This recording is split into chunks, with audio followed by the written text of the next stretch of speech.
অনেক বড় একটা দুর্ঘটনা ঘটতে পারতো, আল্লাহর রহমত করছে বিদায় দুর্ঘটনা থেকে বাচ্চাটা বেঁচে গেছে। একটা প্রতিবন্ধী বাচ্চা, সে মেট্রো রেলের এক স্টেশন থেকে অন্য স্টেশনে মেট্রো রেলের ছাদের উপর করে চলে আসছে।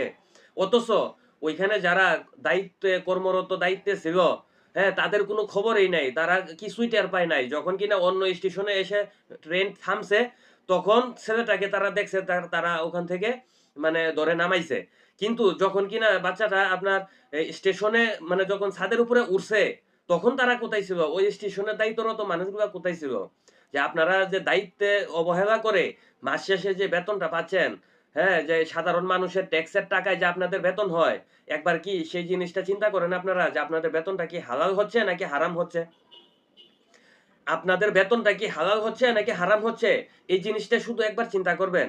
চিন্তা করে যেই অবস্থানে আছেন, যার যে দায়িত্বে আছেন, সবাই সবার জায়গা থেকে সঠিকভাবে দায়িত্বগুলো পালন করবেন। কারণ আপনাদের বেতন দেওয়া হয় জনগণের জানমাল রক্ষার জন্য।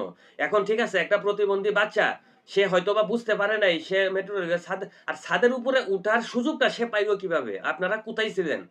ওইখানে যারা কর্মরত ছিলেন, এটা তো আপনাদের দায়িত্ব যে ওই স্টেশনগুলোতে পর্যবেক্ষণ করা, ওইখানে মানে এই ডিউটি করা, এটা তো আপনাদের দায়িত্বের মধ্যে ছিল। আপনাদের কাজটা কি ওইখানে?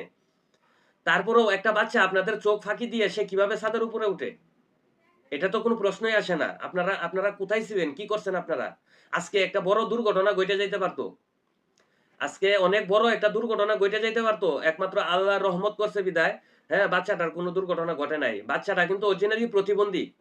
সে প্রতিবন্ধী একটা বাচ্চা। হ্যাঁ, যদি সুস্থ হইতো, তার হয়তোবা তার মা-বাবার সাথে আসতো, তাহলে তো আর সে ছাদের উপরে উঠতো না। কিন্তু আপনাদের কাজ কি সেইখানে?